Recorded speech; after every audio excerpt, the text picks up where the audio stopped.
مقامات ازبکستان یکی از ادیبان دیگراندیش را بعد بازگشت به وطن دستگیر کردند. نورالله آتاخانوف که 2 سال در ترکیه بود، روز 27 سپتامبر به تاشکند برگشت، ولی به گفته خویشاوندانش او را بعد بازگشت ماموران امنیتی در دستانش زولانه زدند و به اداره پلیس بردند.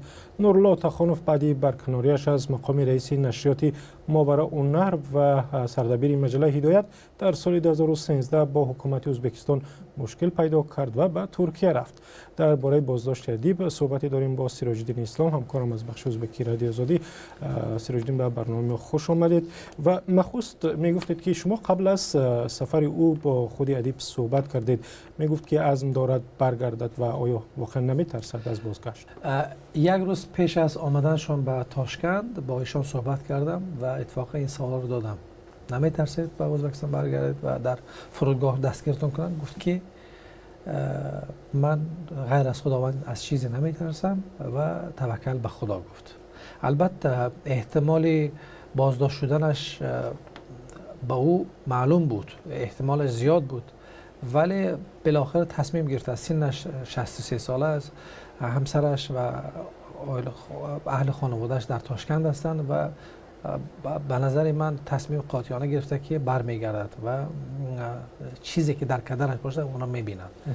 و بعد بازداشتش در تاشکند آیا از سرنوشت او خبری هست؟ خویشاوندانش گفتگو کردند؟ بله، من 1 ساعت قبل با همسر نورالله آتاخانوف، نگار آتاخانوف، صحبت داشتم. اون کس در نزد یکی از بناهای پلیس شهر تاشکند با من صحبت کردند و گفتند که منتظر جواب پلیس هستند و پیش از اینجا آمدنم به ما خبر رسید که پلیس با آنها گفتند که باید ادوکات گیرند، حمایتگر گیرند و علیه او احتمال زیاد است که پرونده جنایی باز میکنند. و با کدام اتهام حالا معلوم نیست؟ گویا پس از رفتنش به ترکیه خانه نورالله آتاخانوف را از پلیس بازدید کرد و گویا نشریه‌های غیر بگوییم که نشریه‌های اسلامی فسادی گویا که و اکستریمیستی را از خانهش پیدا کردند و در اساس اینها خواستند علیه او یک پرونده جنایی باز کنند. بالاخره این اساس شده که نورالله آتاخانوف تا محکمه احتمالاً در حبس میماند. و در کتابش امروزها و یا روزهای ما او کدام جنبه های سیاسی و اجتماعی ازبکستان را تنقید کرد که سبب خشم حکومت شد؟ در این کتاب او سیاست کریموف را از سر تا آخر انتقاد میکند. میگوید که سیاست کریموف علیه مردمی ازبک بود. این بار اول نوشت و این کتاب خیلی معروف شد.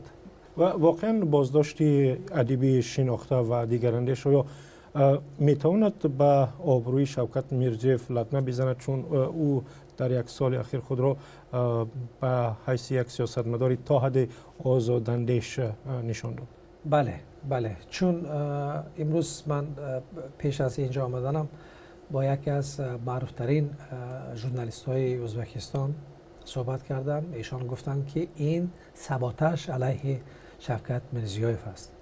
تحریک‌کاری البته به سیاست علیه سیاست امروزه شوکت میرزیوف می باشد. معلوم می شود که در ازبکستان نیروهایی هستند که نمیخوان سیاست امروزه شوکت میرزیوف را دستگیری کنند. تشکر سراج الدین. تشکر.